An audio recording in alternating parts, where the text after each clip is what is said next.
ये कैरियर की एसी है 2 टन की और नॉन इन्वर्टर। और इसको हम खोल के देख रहे हैं तो इसका जो ऑपरेशन इंडिकेटर होता है वो ब्लिंक कर रहा है। जैसे जो ऑपरेशन इंडिकेटर होता है वो ब्लिंक कर रहा है। तो अब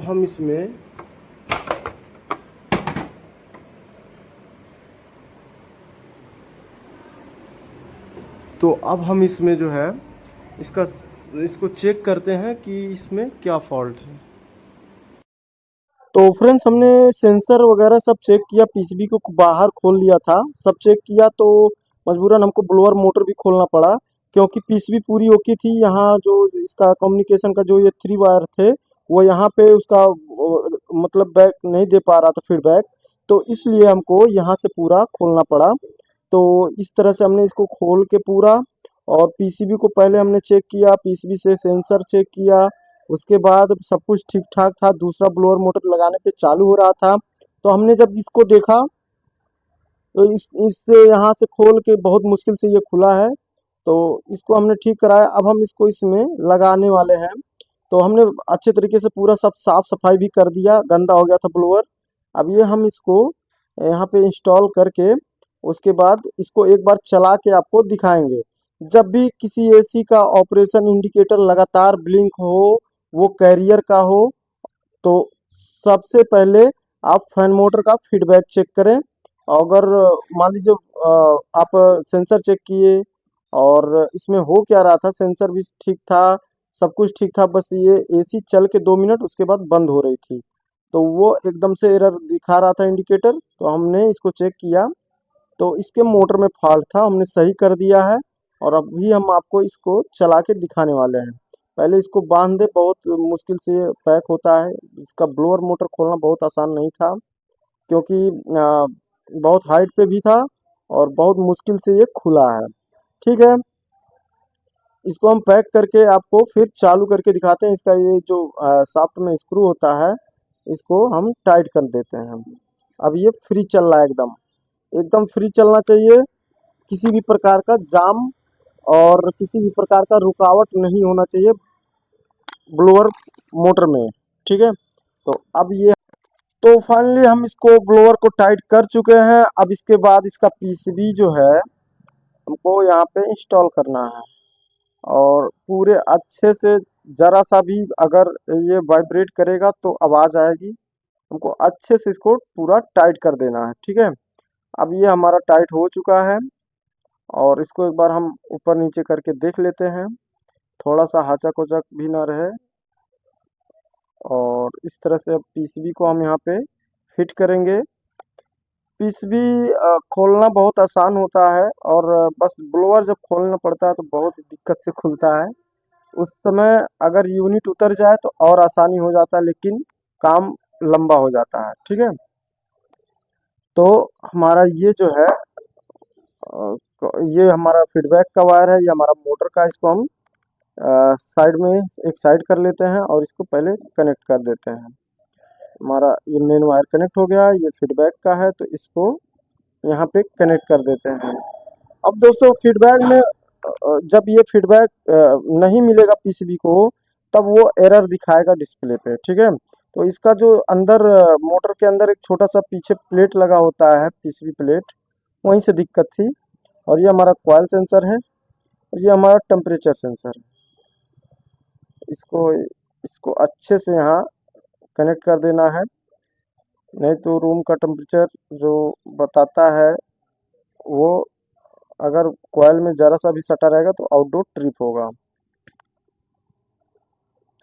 तो इसको, ये डिस्प्ले है, इसको साइड में कर देते हैं।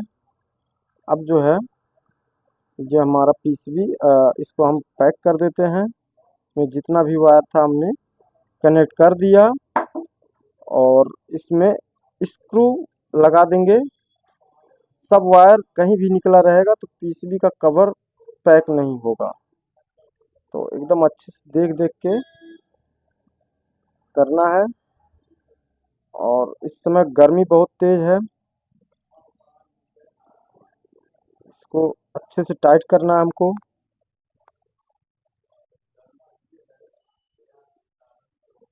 ये हमारा टाइट हो चुका है इसको भी। अब हम इसको एक बार चला के देखेंगे, तो उसके लिए हमको करना पड़ेगा कनेक्शन। तो ये हमारा अर्थिंग का हो गया। ये अर्थिंग वाला बोल्ट जो है जल्दी खुलता नहीं है, स्लिप करता है। तो इसको हम यहीं लगा देते हैं, ठीक है। ये हमारा कनेक्शन हो गया। एक न्यूट्रल है, पहले पहले ये न्यूट्रल है, तो न्यूट्रल को न्यूट्रल में कस देंगे। और उसके बाद अगर इसमें आप ज़रा सा भी लूज कसेंगे तो स्पार्क होगा और कंप्रेसर ऑन ऑफ होगा, जिससे पीसीबी जल सकता है लोड के वजह से। तो एकदम अच्छे से जैक में पूरा घुसा के टाइट करें। तो ये जो कनेक्शन है हमारा बहुत ही आसान होता है। पीसीबी के अंदर से 3 वायर रहते हैं, जो कि 2 न्यूट्रल फेस और एक सीपी करंट जो रिले कंप्रेसर को देता है, बस वही है। और बाकी सब एसीओ में तो 2 ही वायर ऊपर जाते हैं, इसमें 2 ही वायर इसमें भी गया है। लेकिन इसका कनेक्शन कुछ है जो कि यही जैक से ही पीसीबी को भी मिलेगा, आउटडोर को भी मिलेगा, इसलिए इसमें 3 वायर दिखाई दे रहा है, ठीक है।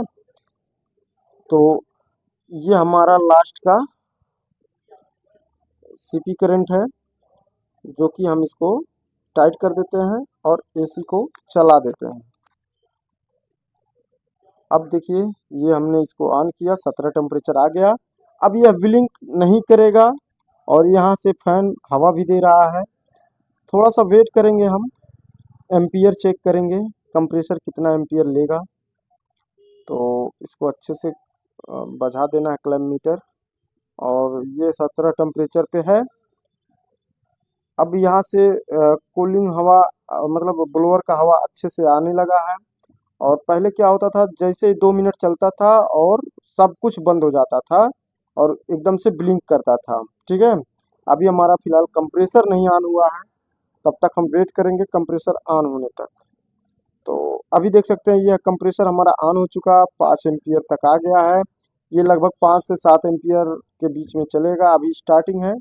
एम्पियर अभी बढ़ेगा और कूलिंग अच्छा से आने लगा है। और यह अब तक बंद हो जाता था, अभी बंद नहीं हुआ, मतलब ब्लिंक एकदम से होता था और कोई भी रिमोट का बटन काम नहीं करता था। तो अब ये ठीक हो चुका है। और यहाँ एम्पियर भी लगभग 5 साढ़े 5 एम्पियर अभी जा रहा है और ये कॉइल ठंडा हो रहा है। तो इस तरह से आप भी किसी भी एसी का फॉल्ट जान सकते हैं। फिलहाल नॉन इन्वर्टर एसी का फॉल्ट बहुत ही आसान होता है। इन्वर्टर मॉडल में हर कोड हर एरर को ध्यान में रखते हुए कार्य करना पड़ता है।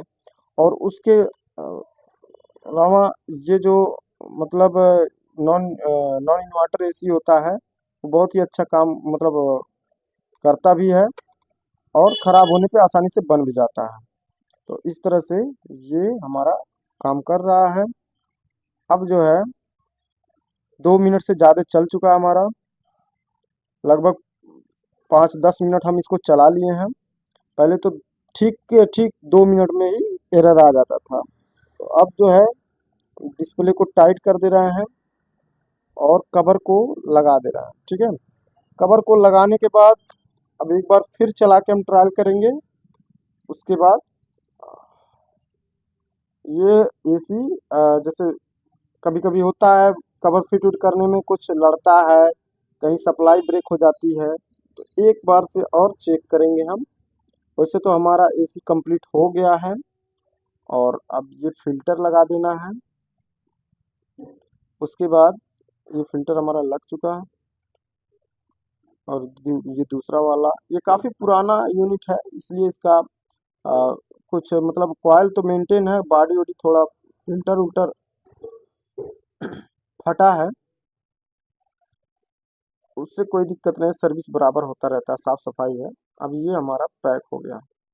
अब एक बार हम एसी को और ऑन करेंगे। तो इसको लगाते हैं पावर प्लग को। आप देख सकते हैं ये हमने ऑन किया और यहाँ से देखने पे आपको थोड़ा सा इंडिकेटर ब्लिंक दिख रहा होगा, लेकिन ये कैमरे की वजह से दिखाई दे रहा है। और अब यहाँ पे प्रॉपर एकदम टेम्परेचर भी दिखा रहा है सही, और ये हवा भी सही दे रहा है। तो अभी